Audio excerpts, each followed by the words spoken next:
saya Nasir, warga Lesten.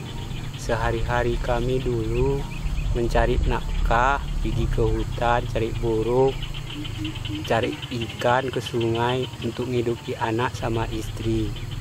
Sama ada PTA, proyek PTA di Tungkuti ditampur. Kami mensyukuri karena kami selama 1 tahun lebih nggak pernah lagi pergi ke hutan cari burung sama ikan.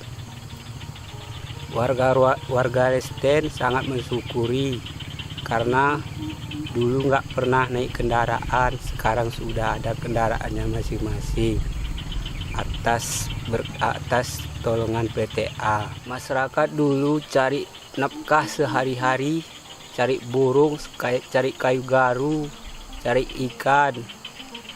Kalau istri mengerjakan gunung sama sawah, suami pergi ke hutan, menghidupi anak sekolahkan di Pending.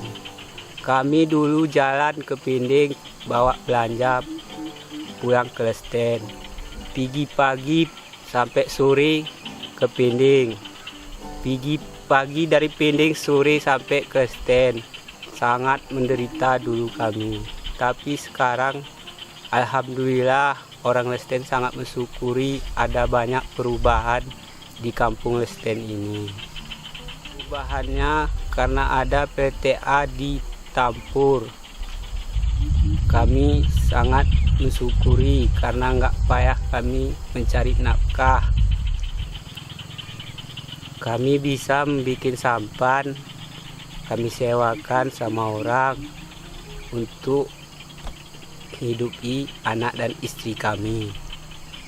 Itulah syukurnya kami selama ini 1 tahun 17 bulan kami sangat mensyukuri. Kami sangat bersyukur selama ada PTA ini karena dulu ekonomi kami sangat lemah. Selama ada PTA ini kami dapat bekerja di situ. Sudah mulai ada peningkatan masyarakat sini untuk menikmatinya usaha inilah PT PTA. Sebelumnya sebelum ada PTA ini kami masih kerja di dalam hutan. Kadang-kadang cari kayu, cari burung. Ini satu pun belum pernah lagi ke hutan karena ada usaha di PTA. Dulu kami pekerjaan kami di sini sebelum adanya PTA Tampur ini kami mencari pekerjaan ke hutan, mencari rotan, kayu alim. Tapi selama adanya kami sudah bekerja di PTA. Di relokasi rumah kami tetap dibangun lagi, prasarana sekolah, rumah masjid ataupun rumah sakit akan lebih baik dari sekarang. Saya sebagai pribadi Abu Karyaman Jarum, tokoh penjamak lingkungan. Yang kedua, atas nama Forum Harimau Pending Penjaga Hutan dan Sungai untuk generasi yang akan datang, menyelamatkan hutan di Kecamatan Pending, menyelamatkan sungai. Kami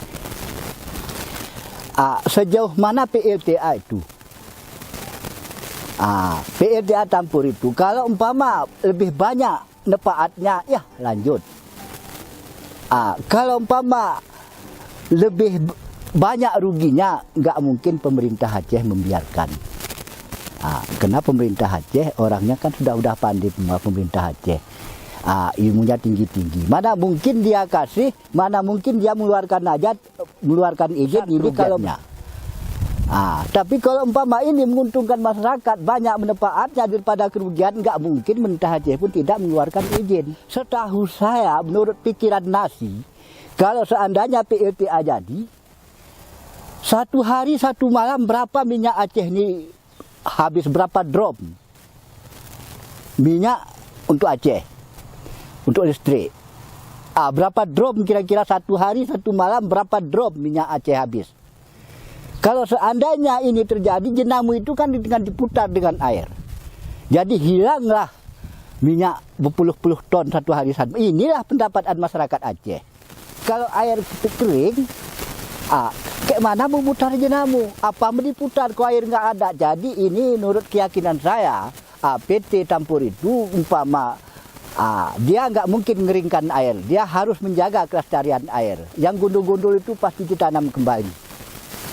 Hutan-hutan itu mesti tanam kembali. Karena begini, karena kalau biarpun aja, contohnya itu di lapangan. Di lapangan itu sekarang itu bisa saya tengok itu banyak penumpangan apa, tapi apa boleh buat, memang ini kepentingan masyarakat. Jadi nggak bisa kita bilang apa-apa. Tapi kalau PT ini namanya pun PT. Jadi kurasa dia lebih panjang berpikir, dia butuh air, jelas dia butuh air. Kalau kering air itu tidak mungkin menjadi PLTA. Kan mungkin dia jaga, dia tanam yang botak-botak itu dia tanam kembali, kena itu butuh air. Kering air itu bobarlah PLTA. PLTA Tampur harus menjadi ikon pembangkit listrik di Sumatera ini ya. PLTA Tampur harus direalisasikan. Sangat kecewa masyarakat yang tinggal di kawasan ini bila ini tidak terrealisasi. Karena selama ini hutan kita pun tidak boleh dimanfaatkan. Lalu kita punya potensi air. Kalau air ini pun tidak bisa dimanfaatkan, apalagi yang bisa kita dapat di negeri ini. Saya kira bagi kawan-kawan yang menentang pembangunan PLTA Tampur ini, supaya dapat berpikir jernih kembali. Kalau PLTA ini tidak dibangun, saya kira kerusakan hutan bisa lebih parah lagi. Karena di sini tidak ada usaha lain, masyarakat menggantungkan diri kepada hutan. Tapi kalau PLTA ini bisa terbangun, tentu peralihan akan terjadi. Mereka bisa membangun pariwisata, kemudian bisa mendapatkan pendapatan lain selain menggantungkan diri kepada hutan. Ini untuk saudara-saudara bisa memaklumi, saya meminta dukungan semua pihak.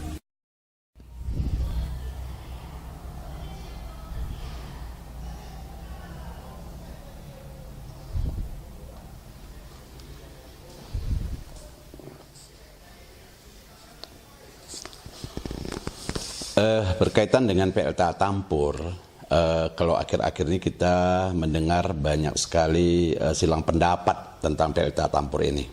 Tapi saya melihat bahwa PLTA Tampur ini itu lebih banyak manfaatnya daripada persoalan-persoalan, kerugian-kerugian yang selama ini sering digambarkan oleh para pemerhati lingkungan hidup. Yang utama saya melihat bahwa PLTA Tampur menurut data yang diberikan kepada kita, dia melampaui kebutuhan daripada energi yang ada untuk Aceh. Bayangkan, kalau Aceh itu hari ini kita hampir setiap kabupaten minimal ada satu pembangkit listrik tenaga diesel, yang semua tenaga diesel kita tahu itu akan mengeluarkan pencemaran udara yang begitu hebat. Sementara dunia perhatiannya terhadap udara yang bersih itu sudah sangat luar biasa. Jadi saya merasa bahwa kehadiran PLTA Tampur ini itu akan menghentikan operasi 23 kalau satu kabupaten satu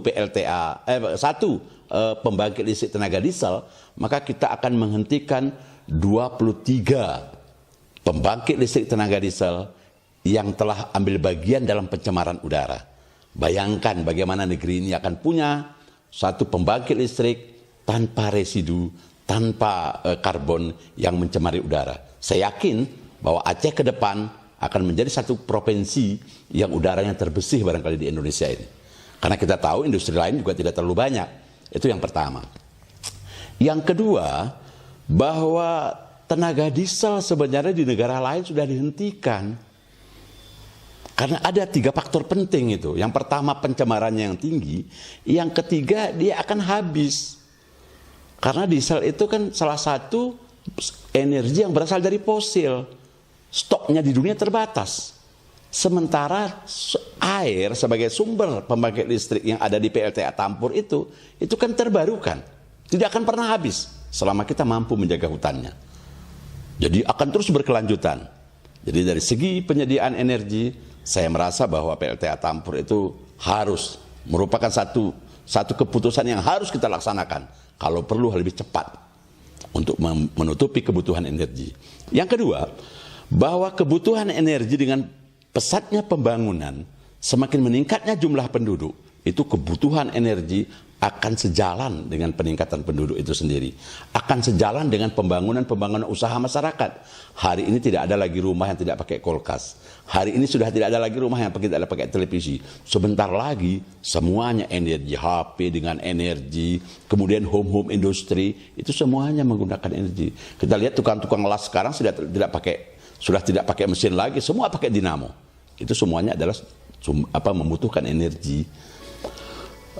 Ada beberapa teman-teman juga memang ya pemerhati lingkungan pernah bertanya kepada saya, bayangkan kalau ada 4.000 hektar harus tenggelam, berapa banyak di sana ada cacing, ada semut, ada binatang-binatang, ada pohon-pohon langka yang akan tenggelam bersama terbangunnya itu. Dan itu bagi mereka adalah sebuah bencana lingkungan. Tapi perlu kita ingat juga bahwa dengan tenggelamnya itu akan muncul satu lingkungan yang lain. Itu ikan-ikan jurung yang hari ini terkenal di daerah Pinding, itu akan berkembang. Saya tidak bisa bayangkan betapa hebatnya kalau kita mau berhati-hati. Itu bangunan yang kabar sampai genangannya sampai 4.000 hektar itu. Di sana hidup ikan-ikan sungai yang hari ini sudah semakin langka dan akan berkembang di sana. Bayangkan, mungkin PLTA Tampur ini akan menjadi pusat perkembangan ikan jurung di dunia barangkali, bukan Indonesia. Persoalan lingkungan ini sebenarnya jangan kita lihat sepotong-sepotong. Kita tidak perlu melihat sepotong-sepotong. Tidak pun dibangun dam ini, kalau penebangan hari ini budidaya masyarakat tidak kita atur dengan benar, lingkungannya akan hancur juga. Kita sudah mulai melihat sekarang bahwa tebing-tebing ditebang, pohon-pohon langka sudah dihancurkan hanya untuk menanam ya 1-2 batang sawit saja. Saya merasa juga kalau tidak dijadikan PLTA pun, saya tidak bisa menjamin bahwa lingkungan yang berada di daerah yang akan menjadi genangan ini juga bisa kita selamatkan. Ini pun saya yakin, karena PLTA Tampur ini adalah skala nasional, tentunya pengelola PLTA Tampur, tentunya pemerintah Indonesia akan lebih memperhatikan lagi lingkungan berada di atas. Karena kalau lingkungannya berada di atas, dibiarkan ditebang oleh banyak orang, dibiarkan tanpa diawasi, itu debit air akan turun. Jadi saya yakin dengan adanya PLTA Tampur ini, justru lingkungannya, dan khususnya daerah hulunya, itu akan terjaga lebih baik. Karena memang debit air ini sangat penting artinya bagi PLTA ini. Kalau sudah debit airnya harus dijaga, tentu hutannya pun terjaga.